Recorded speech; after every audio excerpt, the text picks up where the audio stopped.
Corey Chagnon.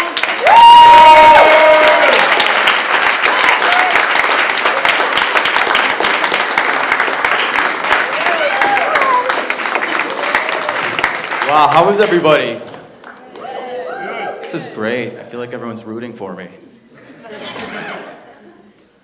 I'm actually really new to the city. I'm from Syracuse, upstate, far upstate, maybe like 4.5 hours. Is anybody here, Syracuse area? Somewhere around there? No, all right then, that's awesome. Actually, I moved there maybe 6 months ago, and now I live in the heart of Harlem. It's a great, I'm a bartender too, right across the street from the Cotton Club. And it's a lot different. It's a lot of Spanish going on. It's a great part. Actually, I'm right on 142nd. Does anybody go uptown over here? Uptown people? Anybody uptown? We're right in a historic spot. I'm a bartender. And they keep scheduling me on the worst holidays ever by myself. The first one was Valentine's Day, which is great. I don't know if you guys noticed, I'm not exactly what a black man wants to see on Valentine's Day.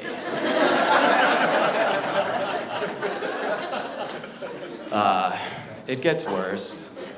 I don't know, especially in Harlem, Martin Luther King Day. I worked a double by myself, and I basically just handed out shots of Patron all day long. I don't know how really easy that is right here. Another great thing about New York, it's not really easy making friends around here. A lot of people, they just kind of walk fast. They just walk around you. Everyone's very fast paced, but I seem to make a lot of friends, especially when I'm drunk. A lot of mornings I wake up and I have new friends right in my phone. Kimberly. Actually, I found her the next day. She's a very nice Asian woman. Apparently, I made friends with her roughly around 1:30. And now whenever I'm around, I don't know if people are talking on their Bluetooth or talking at me, if we're actually friends, if we dated. Wow, this is kind of crazy. How the hell am I at Gotham Comedy Club? Yeah, all right. Yeah. So everybody knows it's not cocaine. Everyone's like, oh God, he did a bump back there. I work in restaurants, trust me, I need hard drugs. Wow, I just keep shocking myself. One day I'm in upstate New York, where people have lawn mowers. Everybody dresses poorly. A lot of people tell me I look like a lesbian from far away. I get it. It's true.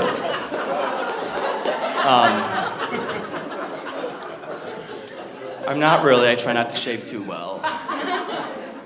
But if there's any out there, I'm sure you like my boots.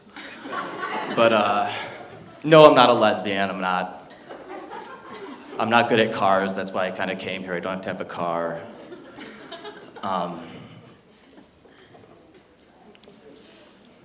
Let's see what I got in my pocket. Kind of out right now.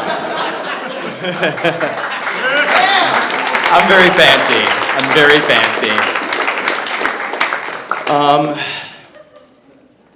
No, one thing I really hate any public restrooms. And the reason why I hate them is that I feel like any kind of particles in the air might give me cancer. Or I blame it for a zit. If I get a zit, it's probably because it smells like someone shat and I breathe it in. It's the worst feeling ever.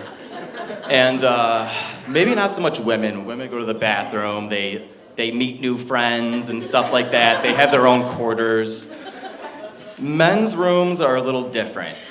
There's no talking. And if you talk, don't talk to people in the men's room. It's creepy. And one thing, there's no noises. This is not a gym. You can't grunt. And this happened to me last week. And whenever there's three, you just never stand next to anyone. If there's one available, it's an emergency or wait outside.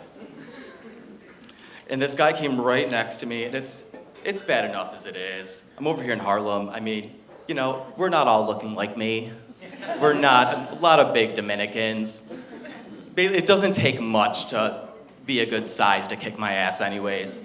And so he comes in and he just goes, "Oh, yeah. Oh, God. Oh, that's much better." Right here.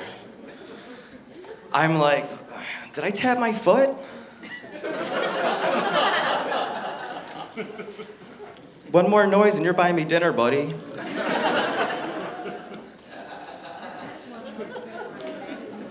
We're gonna look at this again.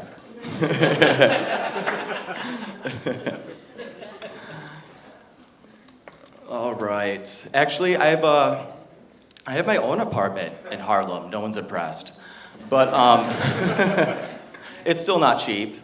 No, it's actually it's a studio, so it's the size of a really small bedroom with like a little kitchenette and then like a little bathroom, and I have this enormous bed I inherited in there.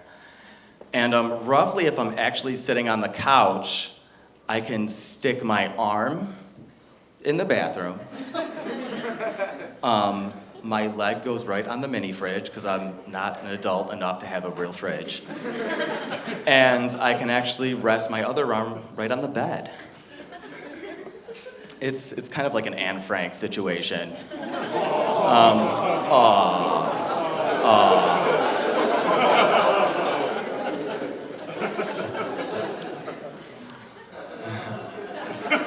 I work in Harlem, come on now. You can get a little harder than that. I'm used to being uncomfortable at this point. Let me think. I try to venture out in the city a little bit. It's different. You don't notice how small the city is. You figure like from uptown in Harlem, maybe to like, you know, Chelsea, the East Side, Chinatown. You figure maybe it takes a minute because, you know, upstate you drive in your car for like an hour to get anywhere. Here it's like a train and you're somewhere else. When I finally get a day off, I'm shocked. It's like I walk 3 blocks. I'm like, how did I get there? Chelsea's a little different. The first time I came to New York, I didn't really know. Actually, I was trying to get to West Village and I stopped in this restaurant. I'm like, oh God, I finally like you're in Chelsea. Where are you? And actually I didn't know, and the first thing I did, I bought a scarf. It was getting cold out. And then there are a lot of, how do I say this? The gays run the street in Chelsea. I just bought a scarf. It was a Saturday night. I'm alone. I'm not trying too hard. These are nice boots, but trust me, the ones I wore that day, they were looking pretty discount. They were a Payless-tastic. And as I purchased the scarf from like the outside vendor in a really trendy spot, all I heard was pajamas. And apparently I was buying something really cheap, and they like yelled at me. I just put the scarf down and just gave it back. I got right back on the subway. I'm like, let me go to Harlem. People wear sweatpants. I don't feel like I have to do that much. Actually, I feel safer there. Actually, I grew up in a trailer park upstate, maybe so I was 10. That makes this a rags to rags story. I don't give my parents much to actually, let's just say I'm not exactly in the Christmas card, and I'm not going to be an anesthesiologist next year.